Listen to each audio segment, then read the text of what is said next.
Friends, good morning to all of you.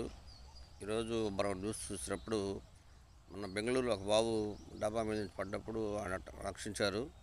కానీ వాళ్ళ అమ్మని బాగా ట్రోల్ చేశారనమాట. ఆ ట్రోల్స్ తట్టుకోలేక ఆ మహిళ పాపం మాతృమూర్తి నిన్న ఉరేసుకొని మన ఆత్మహత్య చేసుకొని చనిపోయింది. ఈ ట్రోలర్స్ అనేవాళ్ళు ఎవరంటే పిచ్చి కుక్కలతో సమానం. వీళ్ళు చేయలేరు, చేసే వాళ్ళని ఎగతాళి చేస్తూ ఉంటారు, కామెంట్లు చేస్తూ ఉంటారు. గుడ్ కామెంట్ చేయండి, బ్యాడ్ కామెంట్ ఇప్పుడు కావాలని ఎవరు కూడా కడుపును పుట్టిన బిడ్డను చంపుకోవాలనుకోరు కదా. ఎవరు కూడా ఏదో మిస్టేక్ జరిగింది, ఆమెను ఎట్లా దేవుడు కాపాడాడు ఆ బాబుని. మరి ఆమె మీద ట్రోల్ చేయడానికి మీరెవరు? వాళ్ళ భార్య, వాళ్ళ భర్త, వాళ్ళ ఫ్యామిలీ వాళ్ళు ఎట్లా కట్ చేసుకుంటున్నారు కదా. ట్రోలర్స్ నశించాలి.